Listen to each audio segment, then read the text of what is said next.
नमस्कार दोस्तों, मौरी क्लासेस में आपका स्वागत है। आज हम जीके जीएस का प्रैक्टिस सेट पहला देखेंगे और यहाँ पर हम टोटल 50 क्वेश्चंस को कवर करेंगे।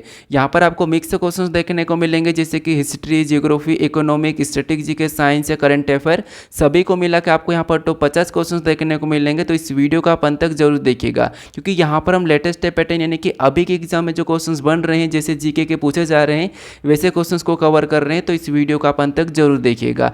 लास्ट में आपको इसका मैं PDF भी दे दूंगा टेलीग्राम चैनल पर, उसके आंसर की भी दे दूंगा, तो आप वहां से डाउनलोड कर सकते हो। ठीक है, टेलीग्राम चैनल का नाम है मौरी क्लासेस। तो चलिए हम शुरू करते हैं प्रश्न 1 से।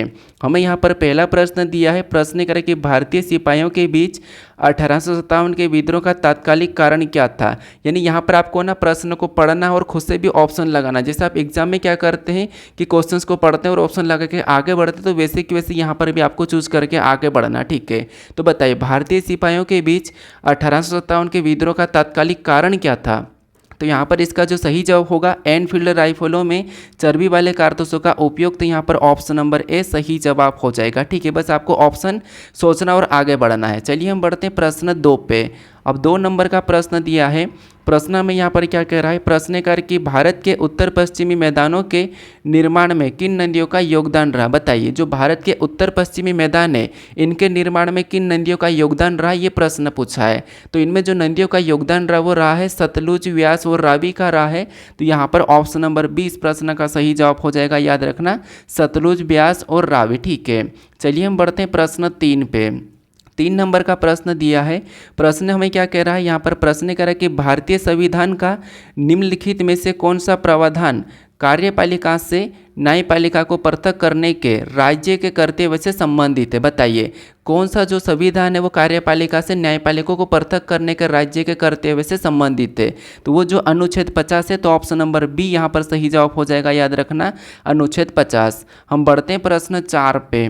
4 नंबर का क्वेश्चन दिया है। कह रहा है कि यहाँ पर मध्यम आय जाल यानी कि मिडिल इनकम ट्रैप को संदर्भित करता है। तो कौन करता है ये आपको बताना। तो बताइए कौन मध्यम आय जाल को संदर्भित करता है, ये आपको ऑप्शन से सोच के बताना है। तो ये जो करता है वो कौन करता है। तो यहाँ पर जो ऑप्शन नंबर ए वाला, उच्च आय का दर्जा प्राप्त करने के लिए संघर्ष करना, यानी कि ऑप्शन नंबर ए यहाँ पर सही जवाब हो जाएगा। याद रखना, मध्यम आय जाल यानी कि उच्च आय का दर्जा प्राप्त करने के लिए संघर्ष करना। तो ऑप्शन नंबर ए यहाँ पर सही जवाब हो जाएगा। चलिए हम बढ़ते हैं प्रश्न 5 पे।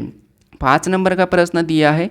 प्रश्न कह रहा है कि निम्नलिखित में से कौन सा लोक नृत्य यहाँ पर अच्छी फसल होने के उपलक्ष्य में किया जाता है। यानी कि यहाँ पर कह रहा है कि और ओडिशा एवं छत्तीसगढ़ राज्यों में लोकप्रिय है। तो बताइए कौन सा लोक नृत्य है जो अच्छी फसल होने के उपलक्ष्य में किया जाता है, और ये जो प्रसिद्ध है वो ओडिशा और छत्तीसगढ़ में प्रसिद्ध है। तो बताइए इन 2 राज्यों में ना जो फसल अच्छी होती है, उनके अच्छी होने पर उनके उपलक्ष्य में वो लोक नृत्य किया जाता है। तो कौन सा किया जाता है, तो वो जो किया जाता है वो कर्मा किया जाता है। इंपॉर्टेंट क्वेश्चन से याद रखना, जब फसल अच्छी होती है तो उसके उपलक्ष्य में कर्मा लोक नृत्य किया जाता है। तो ऑप्शन नंबर बी यहाँ पर सही जवाब हो जाएगा। याद रखना, कर्मा। चलिए हम बढ़ते हैं प्रश्न 6 पे। 6 नंबर का प्रश्न दिया है। सॉरी, यहाँ पर 6 नंबर का 6 नंबर का प्रश्न दिया है। प्रश्न कह रहा है कि किस अंतर्राष्ट्रीय समझौतों का उद्देश्य वैश्विक तापमान वृद्धि को यहाँ पर 2 डिग्री सेल्सियस से नीचे सीमित करना है। तो बताइए किस अंतर्राष्ट्रीय समझौतों का उद्देश्य है कि वैश्विक तापमान वृद्धि को 2 डिग्री सेल्सियस से नीचे सीमित करना है। ठीक है, तो बताइए कौन सा वाला है। तो यहाँ पर जो इसका सही जवाब हो जाएगा पेरिस समझौता। कौन सा, पेरिस समझौता। तो ऑप्शन नंबर ए सही जवाब हो जाएगा, पेरिस समझौता, जो कि है 2 डिग्री सेल्सियस को, मतलब यहाँ पर जो वैश्विक तापमान है उसको 2 डिग्री सेल्सियस से नीचे सीमित करना है। ठीक है, तो ऑप्शन नंबर ए सही जवाब होगा। चलिए हम बढ़ते हैं प्रश्न 7 पे। 7 नंबर का प्रश्न दिया है। प्रश्न कह रहा है कि ग्रेफाइट में कार्बन परमाणु के साथ जुड़ा होता है, यानी कि कार्बन परमाणु के साथ कौन जुड़ा होता है, ये प्रश्न पूछा। बताइए साइंस का क्वेश्चन से ग्रेफाइट में कार्बन परमाणु के साथ कौन जुड़ा होता है। तो ये जो जुड़ा होता है, यानी कि ग्रेफाइट में कार्बन परमाणु किसके साथ जुड़ा होता है, ये हमें प्रश्न पूछ रहा है। मान लो डैश डैश पे आपको बताना है, तो कौन सा ऑप्शन यहाँ पर सही होगा। तो जो ग्रेफाइट में कार्बन परमाणु 3 अन्य कार्बन परमाणु के साथ जुड़ा हुआ था। कितने, तो 3। तो ऑप्शन नंबर यहाँ पर हमारे पास डी वाला सही जवाब हो जाएगा। याद रखना, कार्बन परमाणु जो है 3 अन्य कार्बन परमाणु के साथ जुड़ा हुआ था। ठीक है, ग्रेफाइट में। हम बढ़ते हैं प्रश्न 8 पे। 8 नंबर का प्रश्न दिया है। यहाँ पर कह रहा है कि गोलीय लेंसों के, यहाँ पर गोलीय लेंस के लिए चिन्ह परिपाटी के अनुसार उत्तल लेंस की फोकस दूरी का चिन्ह क्या होता है बताइए। गोलीय लेंसों के लिए यहाँ पर चिन्ह परिपाटी के अनुसार उत्तल लेंस की फोकस दूरी, मतलब फोकस दूरी का चिन्ह क्या होता है बताइए क्या होता है। तो ये जो होता है मतलब कैसा होता है, तो यहाँ पर जो होता है वो धनात्मक होता है। कैसा होता है, यहाँ पर क्या होता है, धनात्मक होता है। तो ऑप्शन नंबर डी सही जवाब होगा। बढ़ते हम प्रश्न 9 पे। 9 नंबर का प्रश्न दिया है, कह रहा है कि यहाँ पर प्लेटेलेट यानी कि जो प्लेटेलेट ब्लड का जो प्रकार है, यहाँ पर कह रहा है कि संख्या की कमी से, इसकी यानी कि प्लेटेलेट संख्या की कमी से कौन सा रोग हो सकता है बताइए, कौन सा रोग होता है ये आपको बताना है। तो यहाँ पर देखिए क्वेश्चन नंबर 9 है और आपको बताना है कि प्लेटेलेट की संख्या की कमी से कौन सा रक्त होता है, यानी कि क्या होता है ये आपको बताना है। तो ये जो होता है वो अत्यधिक रक्त स्त्राव होता है, यानी कि जब प्लेटेलेट की कमी हो जाती है तो जब क्या होता है, अत्यधिक रक्त स्त्राव होता है। तो ऑप्शन नंबर 20 प्रश्न का सही जवाब हो जाएगा अत्यधिक रक्त स्त्राव, ठीक है, यानी कि ज़्यादा रक्त बहने लगता है। हम बढ़ते हैं प्रश्न 10 पे। 10 नंबर का प्रश्न दिया है, प्रश्न यहाँ पर कह रहा है कि प्रसिद्ध त्रिमूर्ति निम्नलिखित में से किस गुफा में मौजूद है बताइए। इंपॉर्टेंट प्रश्न है, जो प्रसिद्ध त्रिमूर्ति है वो निम्नलिखित में से किस गुफा में मौजूद है ये आपको बताना। जो प्रसिद्ध त्रिमूर्ति है ना, ये जो कौन सी गुफा में है, तो ये एलिफेंटा गुफा में है। तो यहाँ पर ऑप्शन नंबर ए इस प्रश्न का सही जवाब हो जाएगा, याद रखना ऑप्शन नंबर ए एलिफेंट गुफा, प्रसिद्ध त्रिमूर्ति एलिफेंट गुफा, ठीक है। मैं यहाँ पर 2-3 बार क्यों रिपीट कर रहा हूँ क्वेश्चन और आंसर को, ताकि आपके मन में आप सुन लो तो याद हो जाए। चलिए हम बढ़ते हैं प्रश्न 11 पे। 11 नंबर का प्रश्न दिया है, प्रश्न करा कि एक ईश्वर एक जाति का नारा किस समाज सुधारक ने दिया था बताइए। एक ईश्वर एक जाति का नारा किस समाज सुधारक ने दिया था ये आपको बताना। तो बताइए किस समाज सुधारक ने दिया था, तो ये नारायण गुरु ने दिया था। किसने दिया था, नारायण गुरु ने दिया था। तो ऑप्शन नंबर हमारा यहाँ पर सी वाला सही जवाब हो जाएगा, नारायण गुरु। चलिए हम बढ़ते हैं प्रश्न 12 पे। 12 नंबर का प्रश्न दिया है, प्रश्न यहाँ पर कह रहा है कि निम्नलिखित में से कौन सा नागाओं का युद्ध नृत्य है बताइए। निम्नलिखित में कौन सा नागाओं का युद्ध नृत्य है, तो कौन सा है। तो यहाँ पर देखिए जो नागाओं का युद्ध नृत्य याद रखना इम्पोर्टेंट है, वो रंगमा है। कौन सा है, रंगमा है। तो ऑप्शन नंबर डी याद रखना, नागाओं का युद्ध नृत्य रंगमा है। तो ऑप्शन नंबर डी इस प्रश्न का सही जवाब हो जाएगा, रंगमा। चलिए हम बढ़ते हैं प्रश्न 13 पे। 13 नंबर का प्रश्न दिया है, प्रश्न कह रहा है महिला प्रीमियम, यहाँ पर कह रहा है कि महिला प्रीमियर लीग यानी कि ये जो WPL जो मैच हुआ था 2025 का किताब किसने जीता है बताइए। यहाँ पर WPL 2025 का किताब किसने जीता ये प्रश्न पूछा है। तो क्वेश्चन नंबर 13 का सही जवाब सोचिए कौन सा हो सकता है। तो जो मुंबई इंडियंस ने जीता है, किसने जीता है, तो मुंबई इंडियंस ने जीता है। तो ऑप्शन नंबर बी यहाँ पर सही जवाब हो जाएगा, याद रखना मुंबई इंडियंस। चलिए हम बढ़ते हैं प्रश्न 14 पे।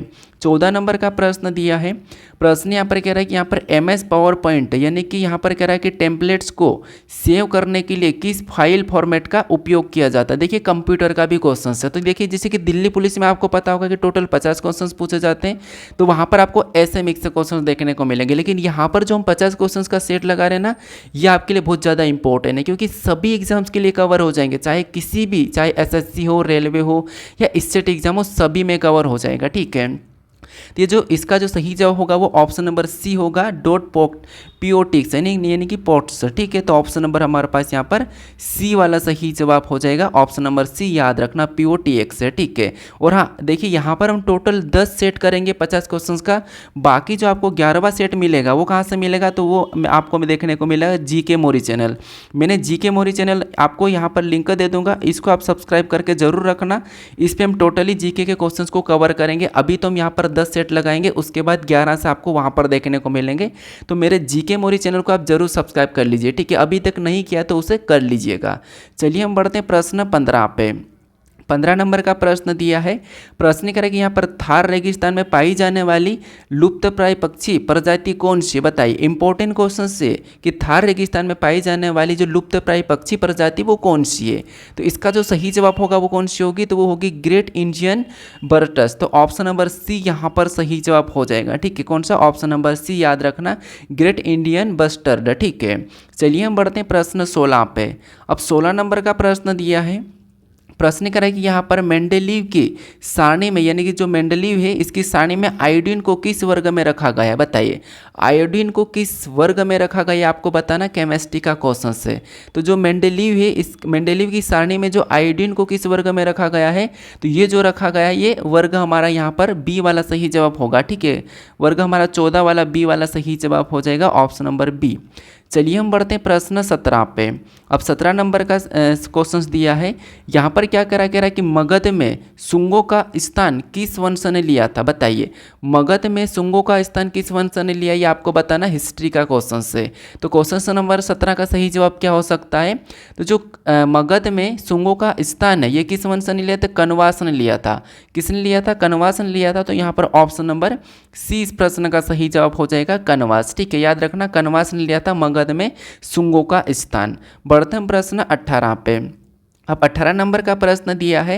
प्रश्न करें कि 2011 की जनगणना के अनुसार लक्षद्वीप के किस द्वीप की जनसंख्या सबसे कम थी, बताइए। लक्षद्वीप के किस द्वीप की जनसंख्या सबसे कम थी ये आपको बताना है। तो बताइए 2011 की जनगणना के अनुसार तो ये जो थी ना वो बितरा की थी। तो ऑप्शन नंबर बी सही जवाब हो जाएगा, याद रखना बितरा। ठीक है, ऑप्शन नंबर बी इस प्रश्न का सही जवाब हो जाएगा, यानी कि किस द्वीप की, तो बितरा द्वीप की जनसंख्या सबसे कम थी। बढ़ते हैं प्रश्न 19 पे। अब 19 नंबर का प्रश्न दिया है। प्रश्न करें कि भारतीय संविधान का निम्नलिखित में से कौन सा अनुच्छेद भारत में राजभाषा आयोग के बारे में वर्णन करता है, बताइए। भारत में राजभाषा आयोग के बारे में वर्णन करता है कौन सा अनुच्छेद, बताइए। संविधान के अंदर कौन सा अनुच्छेद जो कि राजभाषा आयोग के बारे में वर्णन करता है।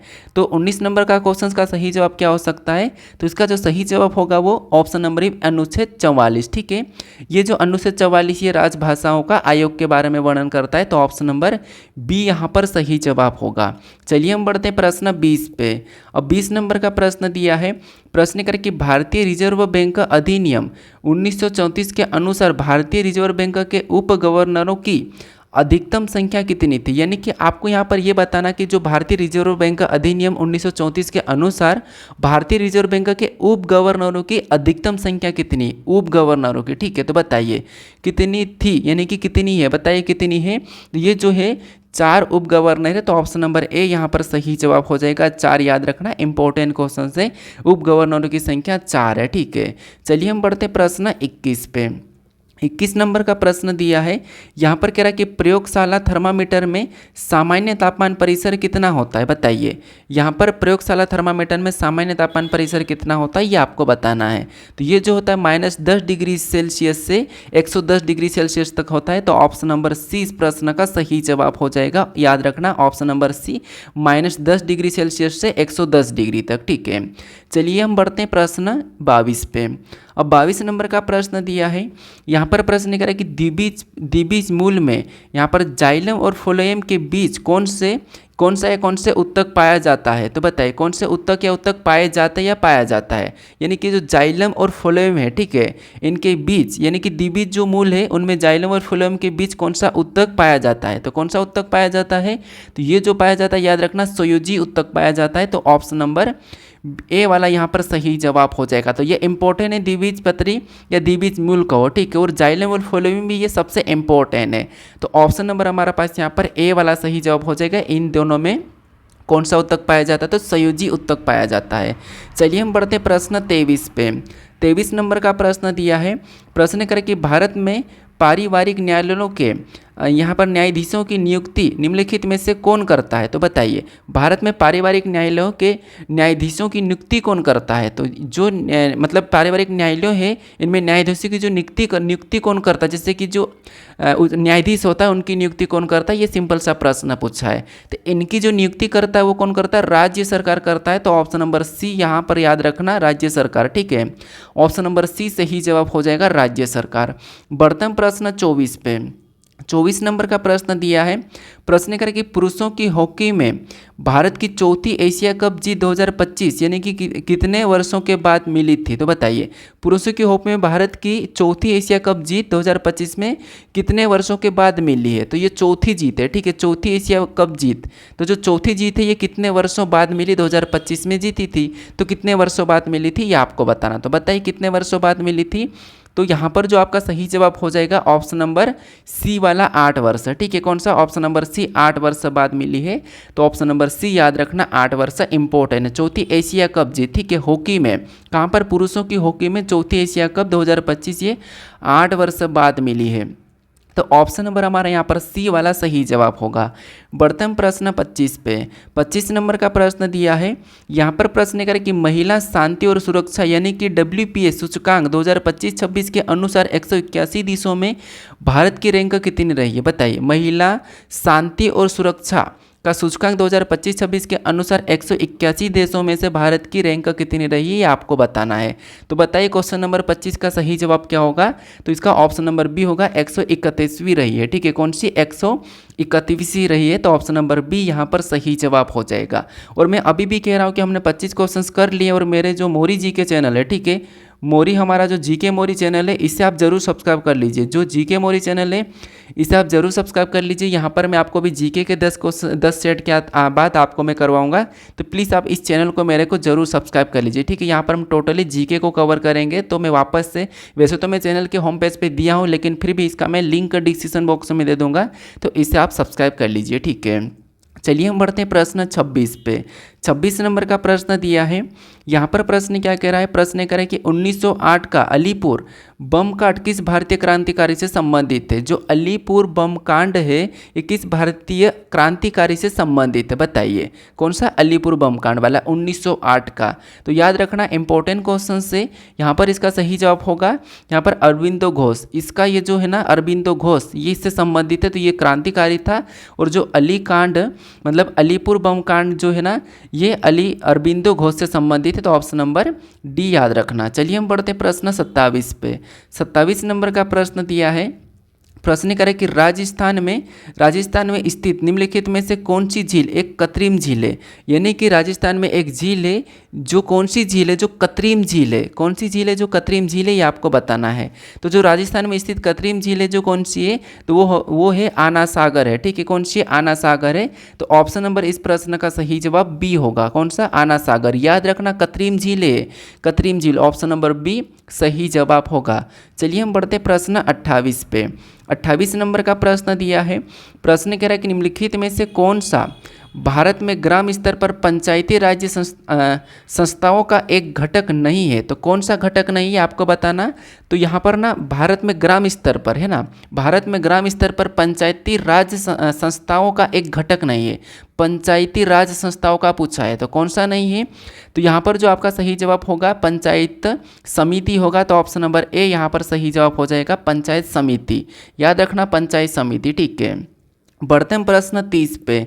29 नंबर का प्रश्न दिया है, प्रश्न यहाँ पर कह रहा है कि केंद्रीय बजट, यहाँ पर क्या कह रहा है? केंद्रीय बजट 2025-26 में पेश की गई यहाँ पर टन भार कर योजना किस क्षेत्र पर कर लगाने से संबंधित है? तो बताइए। जो केंद्रीय बजट 2025-26 में पेश किया गया है उसमें टन भार कर योजना किस क्षेत्र पर कर लगाने से संबंधित है? तो जो ये जो है ना, ये पोत परिवहन गतिविधि पर है, तो ऑप्शन नंबर हमारे यहाँ पर बी वाला सही जवाब हो जाएगा। याद रखना, जो 2025-26 की जो है ना टन भार कर योजना, ये पोत परिवहन पे है, तो ऑप्शन नंबर बी सही जवाब होगा। चलिए हम बढ़ते प्रश्न 30 पे।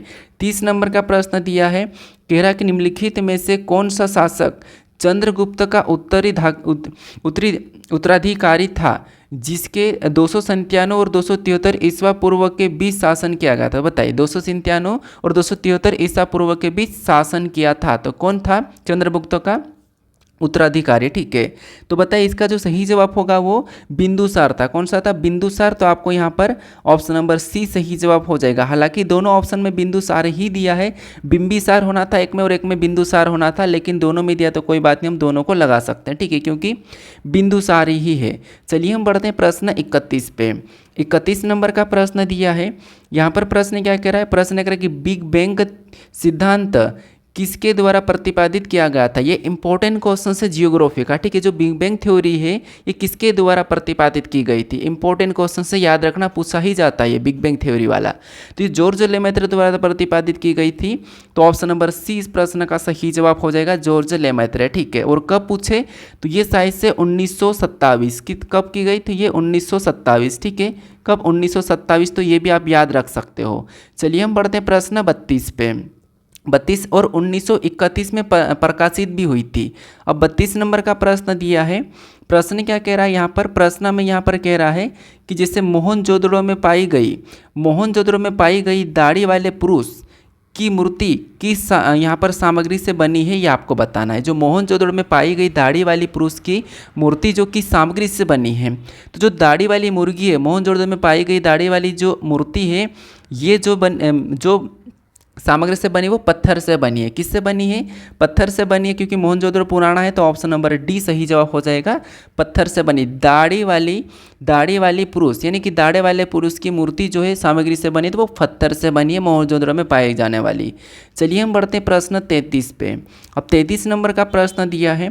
प्रश्न करें कि 97 संविधान संशोधन के बाद संशोधन के साथ असंगत राज्य सहकारी कानून कितने समय तक लागू रह सकता है? देखिए यहाँ पर ना 97 संविधान संशोधन सबसे इम्पोर्टेंट है और इसमें अलग अलग क्वेश्चंस बनते हैं। जैसे यहाँ पर राज्य सहकारी कानून का है, तो यहाँ पर ये याद रखना आपको ना, इसमें यह कहा कि राज्य सहकारी कानून, तो राज्य सहकारी कानून है ना 1 वर्ष का होता है, यानी कि कितने समय तक लागू रहता है? तो ये 1 वर्ष तक रहता है। तो ऑप्शन नंबर सी, आप यहाँ पर 5 मत लगाना, ऑप्शन नंबर सी इसका सही जवाब हो जाएगा, ठीक है।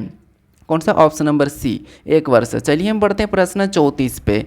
34 नंबर का प्रश्न दिया है, कह रहा है कि भारतीय रिजर्व बैंक का केंद्रीय कार्यालय यहाँ पर मुंबई में, केंद्रीय कार्यालय मुंबई में कब स्थापित यानी कि स्थानांतरित हुआ था? बताइए। भारतीय रिजर्व बैंक का केंद्रीय कार्यालय मुंबई में कब स्थानांतरित हुआ था, ये आपको बताना है। तो बताइए कब स्थानांतरित हुआ था? तो ये जो हुआ था कब हुआ था? तो ये जो हुआ था 1937 में हुआ था। कब हुआ था? 1937 में हुआ था। तो ऑप्शन नंबर सी यहाँ पर सही जवाब हो जाएगा, 1937, ठीक है। चलिए हम बढ़ते हैं प्रश्न 35 पे। और 35 नंबर का प्रश्न दिया है। यहाँ पर प्रश्न कह रहा है कि यहाँ पर भगवत, ठीक है, यहाँ पर भगवत गीता की दार्शनिक व्याख्या करने वाले पुस्तक गीता रहस्य निम्नलिखित में से किस नेता द्वारा लिखी गई थी? बताइए किस नेता द्वारा लिखी गई थी? जो भगवत गीता है, भगवत गीता की दार्शनिक व्याख्या करने वाले पुस्तक, ये किस नेता द्वारा लिखी गई थी, ये आपको बताना है। गीता रहस्य, ठीक है। तो ये जो लिखी गई है क्वेश्चन नंबर 35 यानी कि बाल गंगाधर तिलक द्वारा लिखी गई थी। तो ऑप्शन नंबर डी यहाँ पर सही जवाब हो जाएगा, बाल गंगाधर तिलक, ठीक है। कौन सा? बाल गंगाधर तिलक द्वारा ये गीता रहस्य लिखी गई थी। चलिए हम बढ़ते प्रश्न 36 पे। अब 36 नंबर का प्रश्न दिया है। यहाँ पर प्रश्न क्या करा? प्रश्न करा कि चंद्रयान 5 के लिए किस यहाँ पर प्रक्षेपण यान यानी कि लॉन्च व्हीकल का उपयोग किया जाएगा? तो कौन से लॉन्च व्हीकल का उपयोग किया जाएगा, ये आपको बताना। चंद्रयान 5 के लिए, तो चंद्रयान 5 में जो व्हीकल यूज किया जाएगा वो कौन सा वाला किया जाएगा? तो यहाँ पर H324L, ठीक है। कौन सा? H324L। तो ऑप्शन नंबर डी इस प्रश्न का सही जवाब याद रखना। चंद्रयान 5 सबसे इंपॉर्टेंट है, आपको आने वाले एग्जाम में पूछ सकता है कि कौन सा व्हीकल यूज किया जाएगा, तो H324L याद रखना। चलिए हम बढ़ते हैं प्रश्न 37 पे। 37 नंबर का प्रश्न दिया है। प्रश्न यहाँ पर कह रहा है कि निम्नलिखित में से कौन सी वृक्ष प्रजाति कश्मीर के प्रसिद्ध हस्तलिपि को यहाँ पर प्रोत्साहित करती है और मुख्यतः हिमालयी क्षेत्र में उगती है? तो बताइए कौन सी प्रजाति है, ठीक है।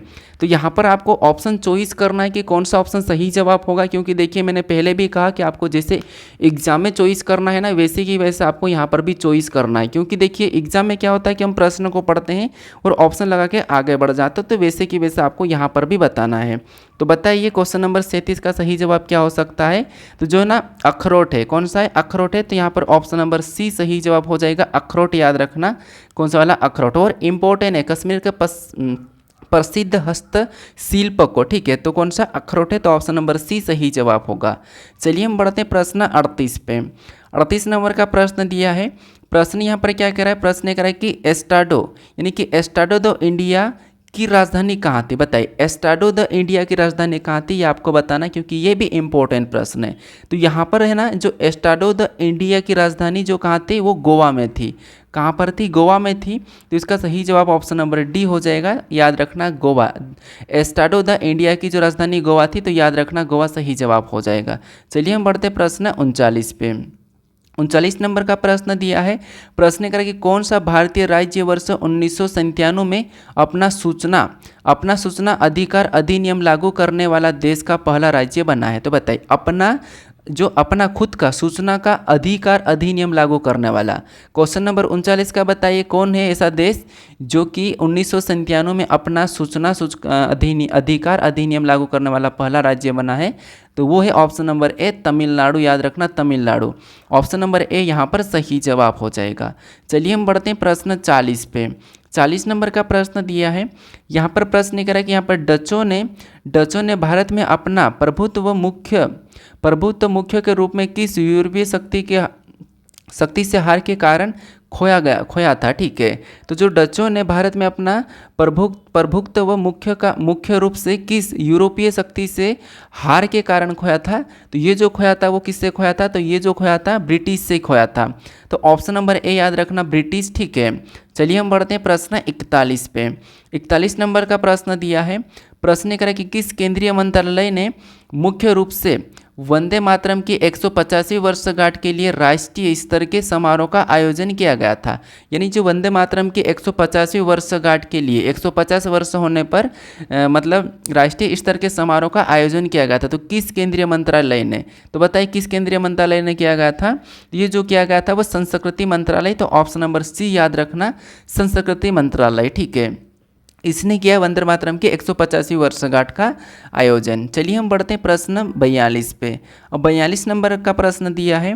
प्रश्न करें कि संयुक्त राज्य अमेरिका और कनाडा के गेहूं उत्पादक क्षेत्रों में आमतौर पर किस प्रकार की कृषि प्रसिद्ध अपनाई जाती है? बताइए, यहाँ पर आपको ना अमेरिका और कनाडा में गेहूं उत्पादन क्षेत्रों में आमतौर पर किस प्रकार की कृषि पद्धति अपनाई जाती है, ये आपको बताना है। बताइए, संयुक्त राज्य अमेरिका और कनाडा के।